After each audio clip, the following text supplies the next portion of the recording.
All right, so for those of you who watched Jedi Council here on Collider Video yesterday, you've heard the huge news that Lucasfilm has officially announced a Han Solo movie for May 25th, 2018, to be directed by the team of Phil Lord and Chris Miller, the same pair who directed films like 21 Jump Street, The Lego Movie, and 22 Jump Street.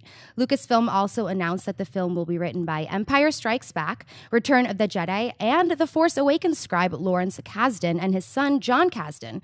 The Kasdans said the following: "We are so excited to be working with Chris and Phil, who will bring a fresh new dimension to the Star Wars universe. They're two of the smartest, funniest, and most original filmmakers around, and the ideal choice to tell the story of Han Solo, one of the coolest characters in the galaxy." All right, John, now you've had a chance to think about this for like a day now, so what are your thoughts? Yeah, well, I mean, this is literally news that broke as we were doing Jedi Council. It was one of those things where Mark was in the middle of a sentence, and I had my laptop in front of me, like, hold everything! This just came out. Look, Lord and Miller right now have the Midas touch. I mean, everything they have touched so far just works and works in spades. Cloudy with a Chance of Meatballs is, I'm not going to say it's like one of the top 10 greatest animated films, but it is one of the most underappreciated animated films. It's a really, forget number 2, but the first one is a really clever, well-executed film. The Lego Movie, we all know what the Lego Movie did. I'm still not really sure how it didn't get nominated for Best Animated. I'm still not sure how it didn't win Best Animated Picture, let alone didn't get nominated. And then 21 Jump Street hit it out of the park. 22 Jump Street proved it wasn't a fluke. The one lingering sort of little question mark in my head was, is a Star Wars film the right fit for Lord and Miller? That's the one thing. But it might have been you that brought up on Jedi Council that said, you know what? I'm not going to question. Once you go out and get the Russo brothers, for heaven's sakes, to do Captain America Winter Soldier, and Peyton Reed to do Ant-Man, and you see how well those worked out, that's not really a question anymore. But that was still just a little question in my head. And then I read that comment from the Kasdans when they just drew the attention, because my mind was on Lord and Miller and Star Wars. The Kasdans point out it's Lord and Miller and Han Solo. And all of a sudden, when the Kasdans frame the question like that, suddenly, damn right, this is the right match. Damn right, these are the right guys.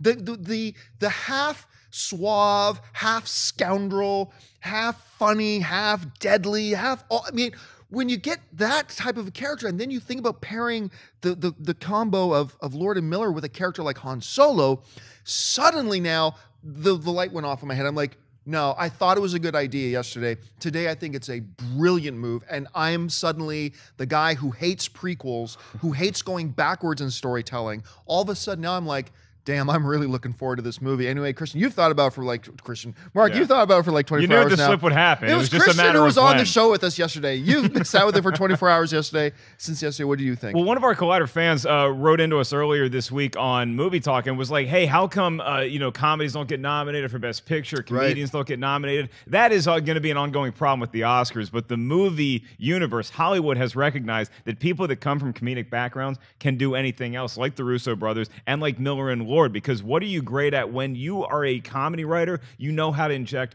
personality. It's not just jokes, it's personality. And when you look at the Star Wars landscape, Han Solo is one of the biggest personalities in there. He's not walking into the room and taking it over with jokes, but he's got that charisma that I think the prequels lacked because they didn't have a Han Solo-like character. He's a fun smuggler. You root for this guy. He's done some things in his background that we're probably going to delve into. The biggest excitement about all this news, though, is that Team Kasdan is on board. Lawrence and his kid, them writing this and pairing up with Miller and Lord and everybody else in that Star Wars brain trust, I think is going to do a great job of this. Now, having said all that, it all lingers on who you cast as Han Solo. I mean, that's the one thing. It's like, oh, we got all this great stuff going on. Oh, this is great. This is so cool. Oh, we got those guys writing. We got these guys directing. Who's going to play Han Solo? Is it going to be somebody we've heard of? Is it going to be a total newcomer? I think that the way you do this is you don't have to cast somebody that looks exactly like Harrison Ford. You just need somebody that can capture the personality of Han Solo, which I think Miller and Lord and the Kasdans are going to do well behind the camera. Who can do that in front of the camera? You know, and it brings up another one of the questions, talking about who should play Han Solo. Remember, we, including myself, we've all just been operating on this assumption that young Han Solo is roughly the Han Solo we saw in Star Wars A New Hope. It's roughly that age, maybe minus 2 or 3 years. Right. This could be a 14-year-old Han Solo. I mean, we simply don't know. This could be a 16-year-old Han. They could be going Spider-Man with this and saying this is high school Han Solo. you know, with his wacky little furry friend Chewbacca at the time, with the weird braces, and he was awkward in high school. I'm talking about Chewbacca, by the way. He gets a vest. It's like a varsity jacket. And when you talk about, so who plays him then at that point? Okay, well, let's assume then for a second that it's going to be a more young adult Han Solo. The names we've seen thrown around a lot are Chris Pratt. There's positive negatives of that. Bradley Cooper is a name that's come up a lot.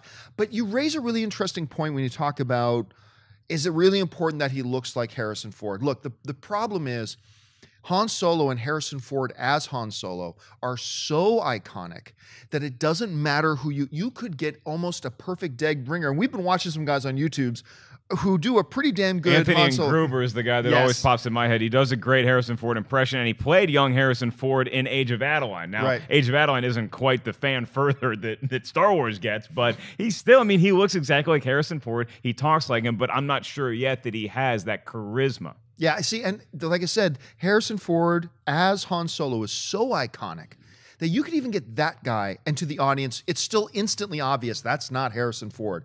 So at some point, you just go, then let's not worry about it. Let's just get a great actor who can nail the spirit of Harrison Ford. I mean, maybe don't get a blonde guy to do it unless you're going to color his hair. But I mean, at some point, just don't worry about it. But anyway, I'm sure we're going to get bombarded by more news as we go to Comic-Con. We even speculated on Jedi Council yesterday.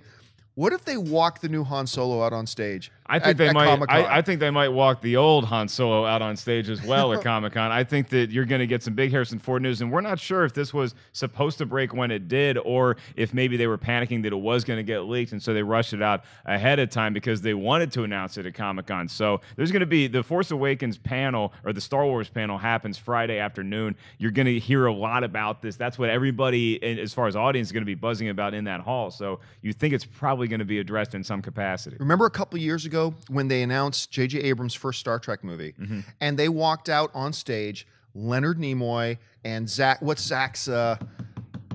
Zachary Quinto? Quinto, thank you. They walked Leonard and Zach out on stage together, the old and the young Spock, and the place went, what if they did that with Han Solo? Yeah, now let's remember, too, The Force Awakens comes out this December, then you have Rogue One, then you have Episode 8, and then you're going to have this Han Solo spinoff, as I believe the anthology May is 26th. when it's going to happen.